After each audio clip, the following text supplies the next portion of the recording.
Kalau secara umum se-Jawa Barat jaringan perkeretaapian masih yang lama, Pak. Iya. Pengembangannya hanya penambahan misalnya double track kayak gitu. Jadi jalurnya sih masih jalur yang lama. Dari aspek konektivitas tantangan yang beratnya itu pertumbuhan wilayah ini tidak seimbang dengan perkembangan konektivitas. Oke. Ya, sehingga yang terjadi demand pergerakan ini tidak terwadahi oleh konektivitas, yang menjadi akibat adalah kemacetan. Nah, untuk angkutan umum yang jadi masalah. Angkutan umum perkembangannya ketinggalan. Ketinggalan.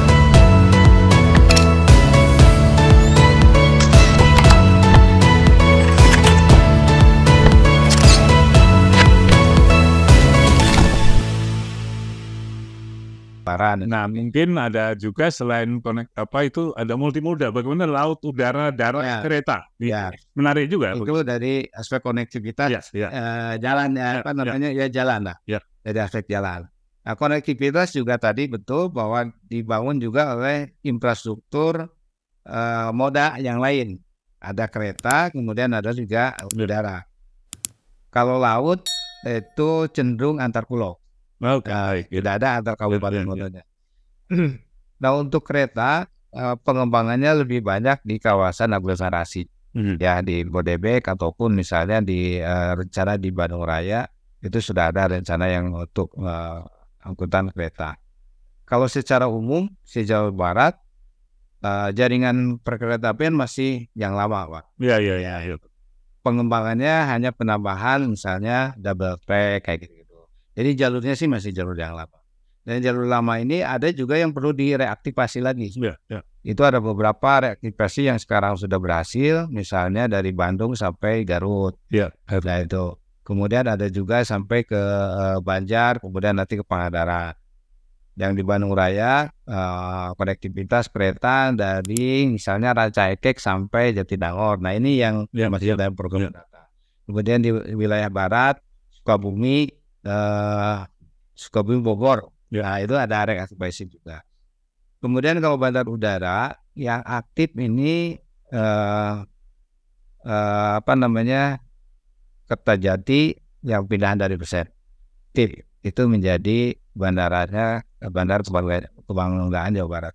Di samping itu ada beberapa bandara yang sifatnya belum aktif penuh ya.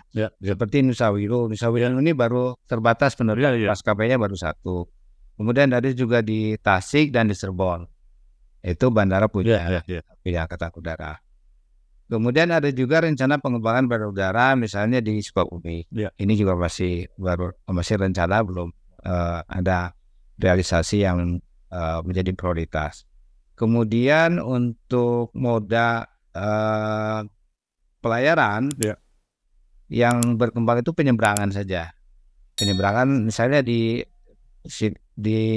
Saguling, di Waduk Saguling, Waduk Cirata. Nah itu ada moda penyeberangan antar kabupaten atau antar wilayah titik yang ada di situ. Kemudian batas Jawa Barat dengan Jawa Tengah. Nah itu juga ada penyeberangan. Nah dari sekumpulan tadi kira-kira tantangan yang terberat apa Pak yang dalam waktu dekat ini akan menjadi satu prioritas? Ya, dari aspek konektivitas tantangan yang beratnya itu pertumbuhan wilayah ini tidak seimbang dengan perkembangan konektivitas. Ya, sehingga yang terjadi demand pergerakan ini tidak terwadahi oleh konektivitas, yang menjadi akibat adalah kemacetan baik di dalam kawasan aglomerasinya maupun di antar kota. Sehingga kebutuhan konektivitas sangat terlihat jelas direspon sekarang ini dengan pembangunan jalan tol. Jalan tol di Jawa Barat pasti penuh terus semua. Sekarang yang sudah dibangun yang baru-baru ini diresmikan yaitu adalah Cisumdawu misalnya, kemudian ke daerah Sukabumi baru disebutkan. Ini juga sangat membantu konektivitas dari tengah ke arah timur untuk Cisumdawu dan di wilayah barat. Kemudian jalan tol juga sekarang yang lagi dikembangkan misalnya Japek Selatan, Wilayah Selatan. Ini juga saya kira salah satu dampak dari kebutuhan konektivitas yang selama ini tidak seimbang dengan ada demand-nya gitu Pak. Nah, konektivitas yang lain,